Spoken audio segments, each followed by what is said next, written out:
This lecture continues from the previous lecture, and we are going to understand how the file system is implemented in XV6.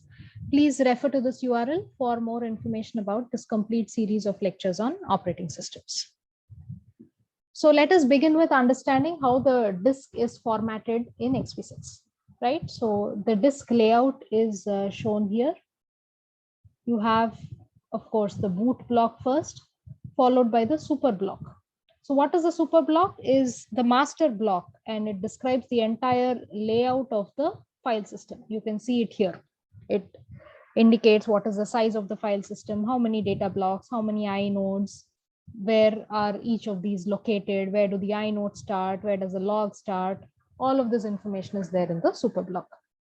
So you have the super block, then there is a log for crash recovery that we've seen earlier. Then some set of blocks store the inodes. Multiple of these are packed into blocks.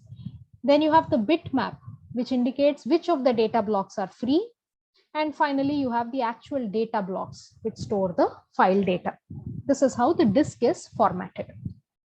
And these inodes on disk, this is the structure of the inode on disk.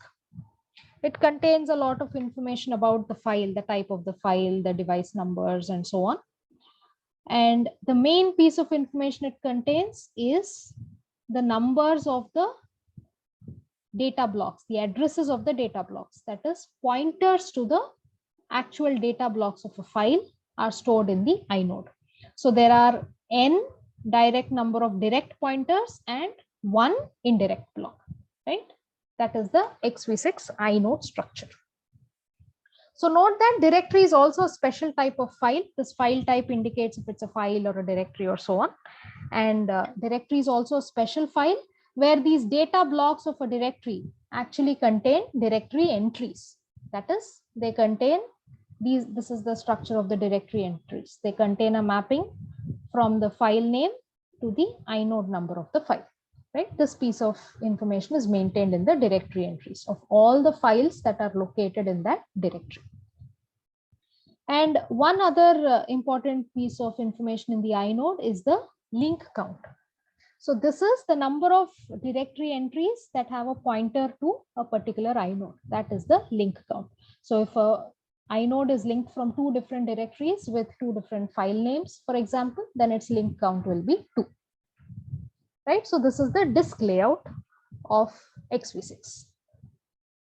So that was the disk data structures. Now let's look at the in-memory data structures. So every file that is open will have a struct file associated with it, right?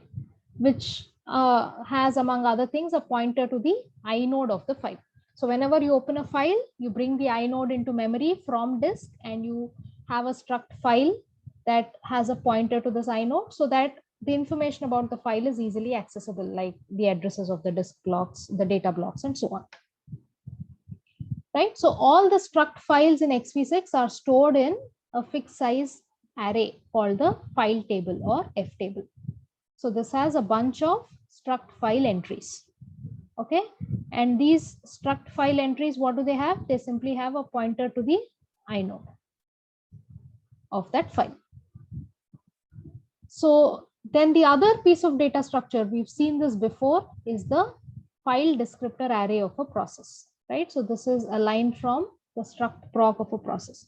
So every process, say a process P, has a file descriptor array, which has nothing but pointers to this struct file entries. So whenever process P opens a file, an entry is created in the file descriptor array, which points to the struct file entry in the F table, which in turn points to the inode of the open file, right? This is the series of pointers. So now when two processes, say P and Q, both open a file, even if they open the same file, they will have two different struct file entries in the file table, even though both of them point to the same inode.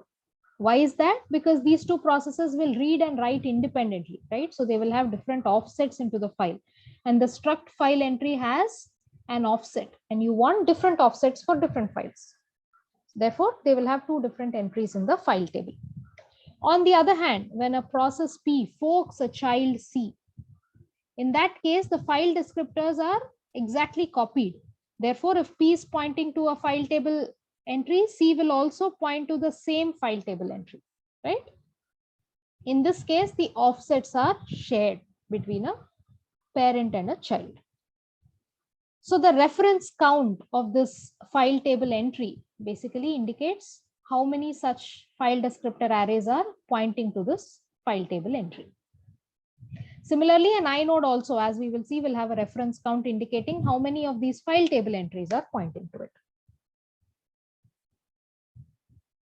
So continuing on the in-memory data structures, as we've seen in the previous slide, a copy of the inode is also maintained in memory, right? Whenever you open a file, you will have a copy of the disk inode maintained in memory. This is the in-memory inode structure.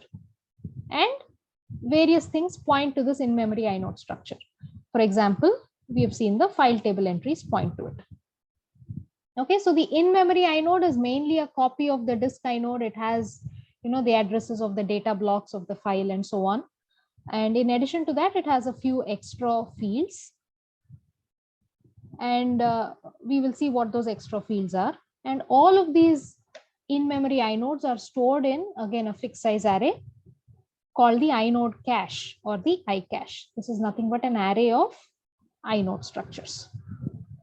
So this reference count is one important field that the in-memory inode has, that the disk inode does not have, which is the reference count of an inode is simply the number of pointers to it, right?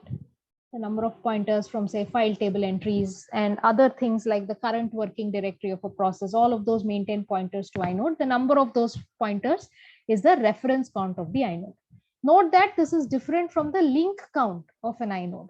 Link count of an inode is this inode in how many other directories is this present with different or same file names. That is the link count. How many directories link to this inode, that is the link count. On the other hand, how many file table entries have a pointer to this inode, that is the reference count. Okay, so a file can be cleaned up on disk only when both its reference count and link count are 0, right? When no directory is pointing to this inode and nobody has this inode open, then you can clean up this file. So there are several functions that operate on these inodes. We will not go into the code of those functions because it's quite lengthy, but I will just describe what these functions are at a high level. So first, if you want to allocate an inode for a new file, then you will use the function ialloc. This ialloc looks through all the inodes in the disk and finds a free inode and allocates it, right? So the super block tells you where all the inodes are. You can look through them and find a free one. Next, this function iGet returns a reference counted pointer to a in-memory inode in the cache. So you have a cache of inodes and iGet will basically return a pointer to it. And this is a non-exclusive pointer. So multiple places in the x86 code can call iGet to get a pointer to the same inode. And there is a reference count that is incremented. How many ever places are storing a pointer to the inode, that much, by that much amount, the reference count will be incremented. And the opposite of iGet is a function iput. When you want to no longer maintain a pointer to an inode, you release the pointer by decrement the reference count by calling iput. Now this iGet only returns a pointer, but the information inside the inode may not be up to date, right? Because this is a non-exclusive pointer. Multiple people will have this pointer. Therefore, if you want to have up-to-date information and exclusive access to an inode, then there is this function ilock, which locks the inode, updates this information from disk, and a process can exclusively use this inode and modify it. And the opposite of ilock is iunlock.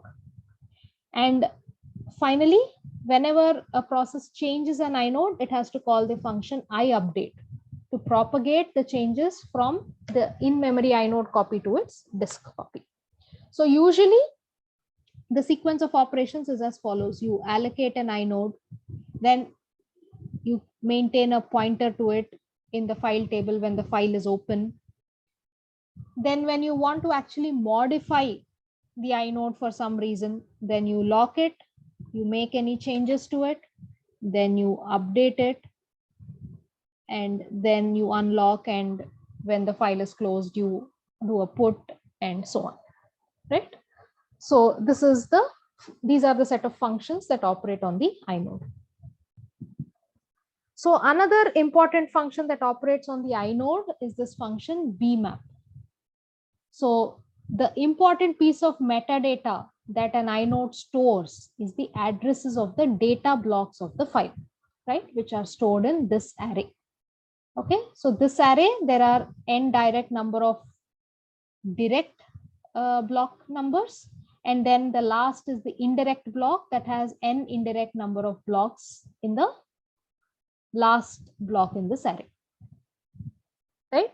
So this function bmap, given a block number, it will return the address of the nth data block, right? So this function will return the address of the nth data block of a file that is stored in this inode.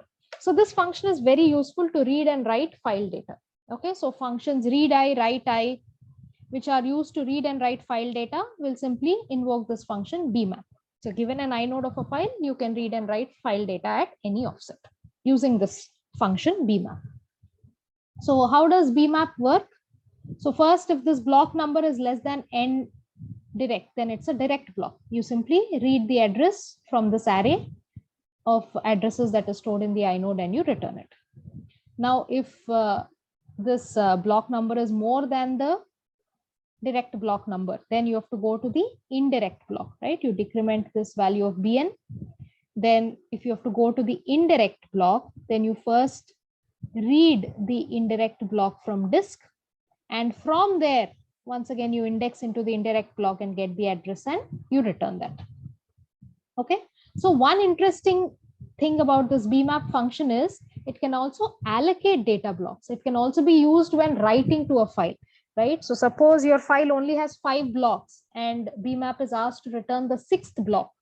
Then if it does not find the 6th block, it will call this function balloc to actually allocate a fresh data block from the disk. You know, you look at the free bitmap, find a data block and actually allocate it, and you expand the set of data blocks of a file and then return that new block address, right? So this bmap can be used both for reading the existing data blocks as well as writing to a file and expanding the set of data blocks of a file. So this is a very versatile function that's called at multiple places anytime you want to read and write from a file. So next, moving on from inodes, we have directories, right? There are two main functions pertaining to directories. So this is the directory structure. It's nothing but a series of file names and their corresponding inode numbers that are stored in that directory. So the first function is lookup in the directory, right? Given the inode of the directory, the name of a file, you want to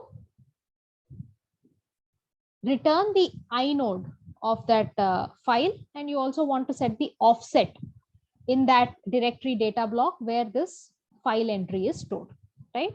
So how does this directory lookup work? You will basically call this function readi to read all the data blocks of the directory, and you will look at each and every directory entry, and if the name matches, then bingo, you have found your file name.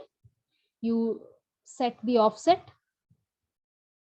to you set this offset pointer, and then you return a reference counted pointer to the inode of the file, right?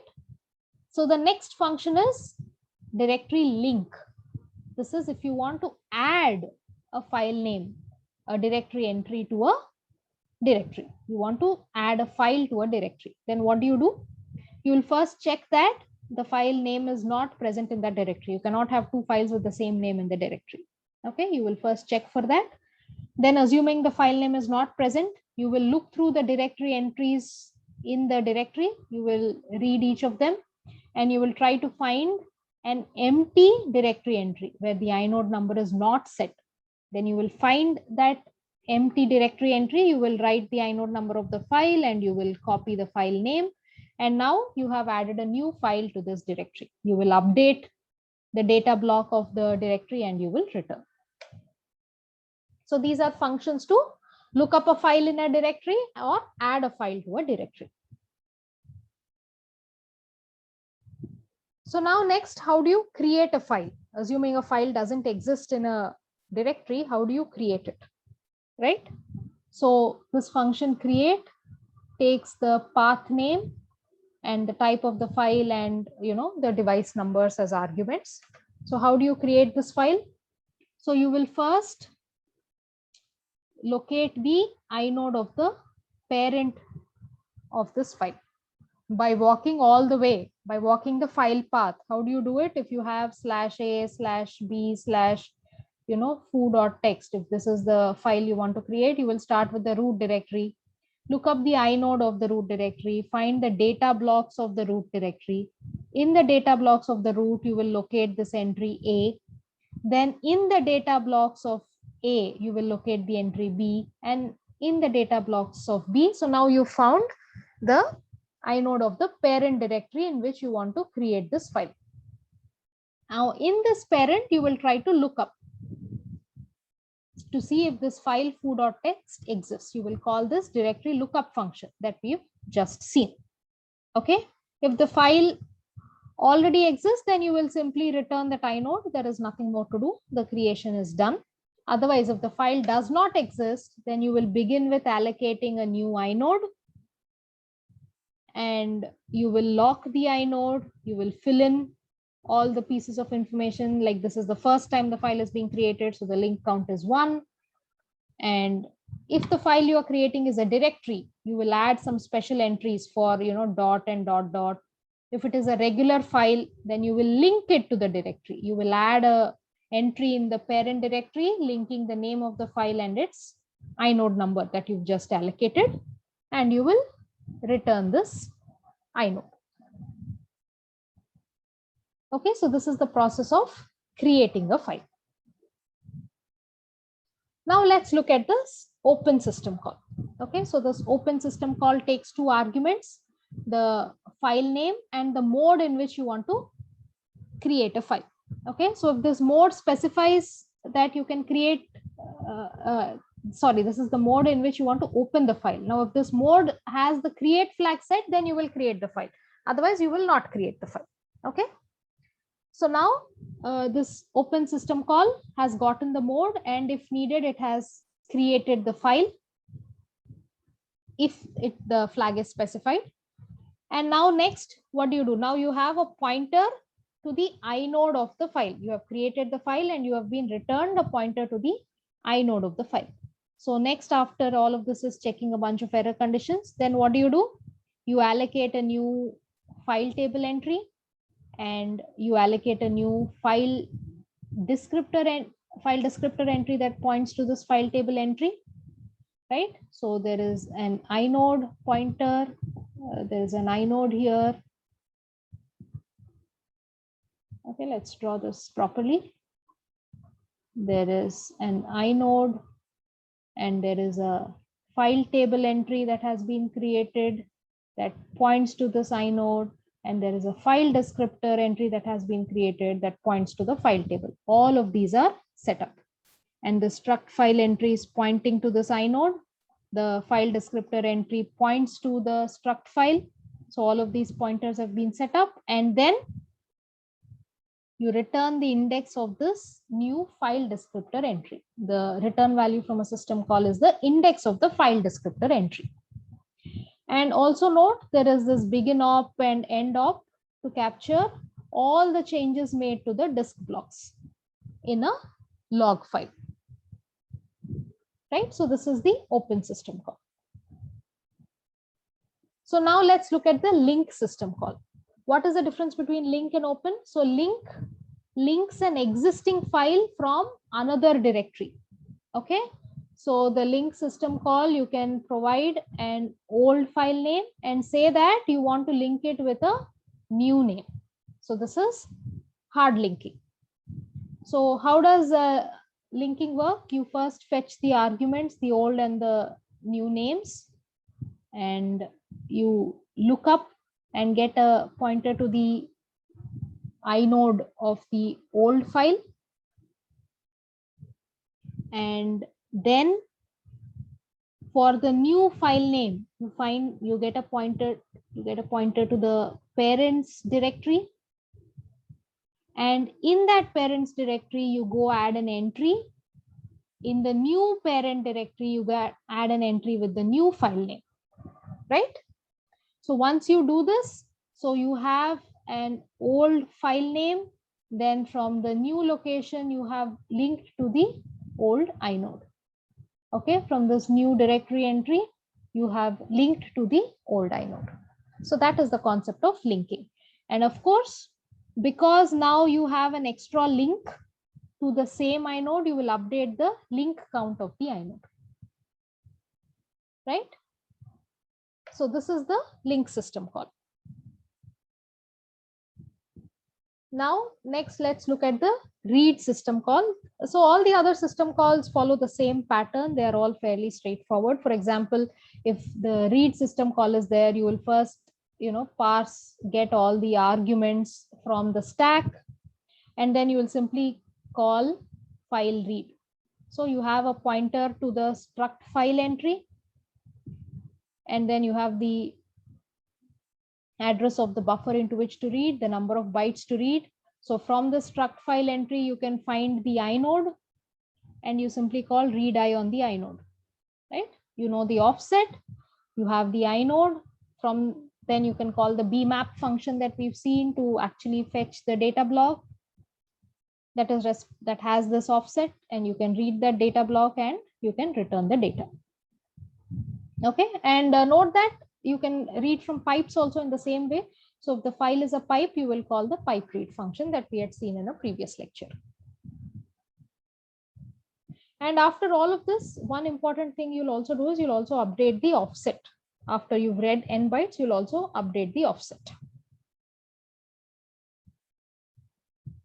So in summary, we have looked at a few key things about the x86 file system in this lecture. We've seen how the disk is organized in terms of inodes and data blocks and free bitmap.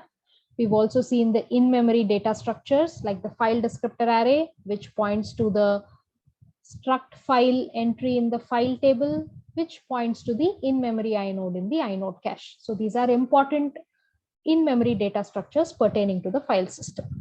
Then we've also seen how the directory is a special file whose data blocks contain directory entries, that is file names and inode numbers.